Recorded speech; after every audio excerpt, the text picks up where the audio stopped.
सतीश चाचा जी के दिल में सिर्फ एक ही कसक रहती थी। वह बेतहाशा कमाते थे, बहुत अच्छा कमाते थे।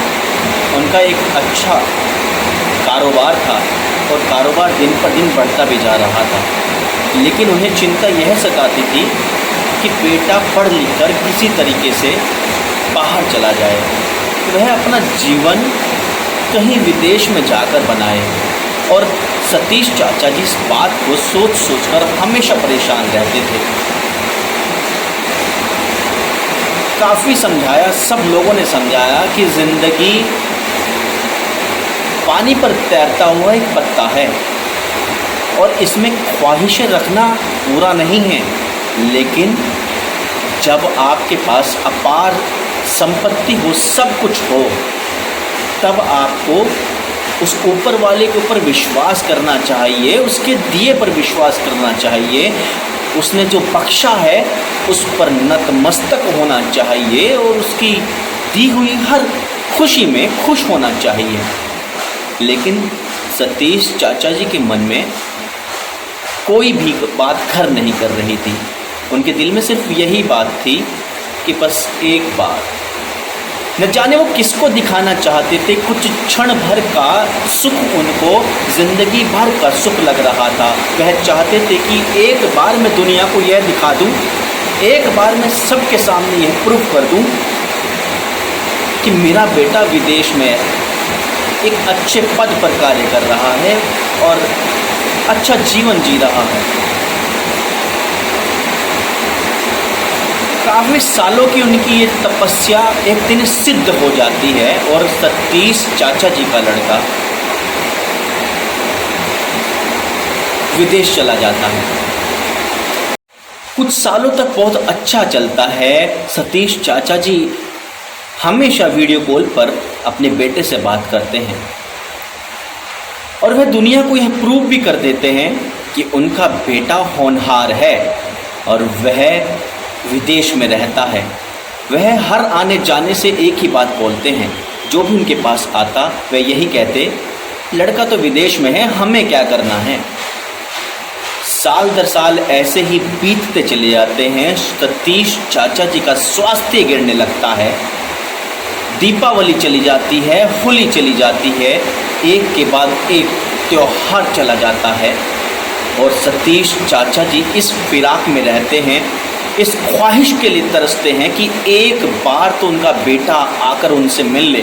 लेकिन बेटा भी कैसे आए, अपने बच्चों की पढ़ाई छुड़वाए या फिर अपनी पत्नी की नौकरी, उसकी EMIs का बिल, उसकी जो कलेक्शंस है, जो उसने लाखों रुपए में EMI पर ख़रीदी हुई हैं, उनकी EMI कैसे चुकाए। बेटा भी मजबूर हो जाता है और सतीश चाचा जी दिन पर दिन बूढ़े होने लगते हैं। उनकी खाल सिकुड़ने लगती है, उनकी आंखों की रोशनी कम हो जाती है, उनको न जाने कितनी बीमारियां घेर लेती हैं। वही सतीश चाचा जी जो पिछले चंद सालों में यह कह रहे थे कि मेरी एक ही ख्वाहिश है, अब उनकी ख्वाहिश बदल जाती है। उनकी ख्वाहिश बदल कर यह रह जाती है कि एक बार, सिर्फ एक बार, मेरे मरने से पहले एक बार मेरा बेटा वापस आ जाए, मैं अपने पोते की शक्ल देख लूँ। पिछले 4 सालों से जो उनका पोता था, उन्होंने सिर्फ उसको वीडियो कॉल पर देखा था।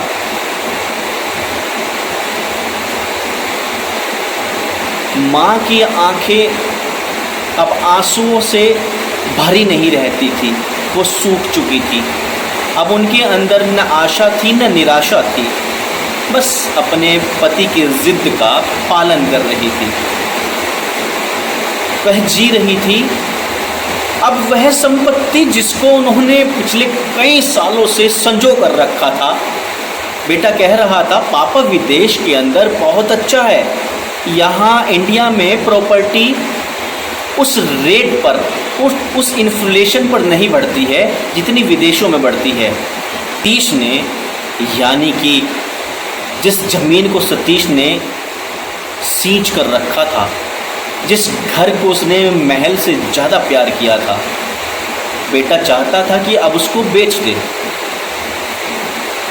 सतीश की आंखों के आगे अंधेरा छा जाता है। माँ बेटे को फ़ोन करती है, बेटा एक दिन के लिए तो वापस आ जा,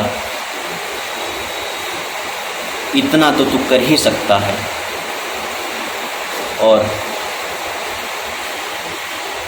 सतीश फिर अपनी आखिरी ख्वाहिश पूरी नहीं कर पाता और इस दुनिया से रुखसत हो जाता है, चला जाता है। माँ मजबूर थी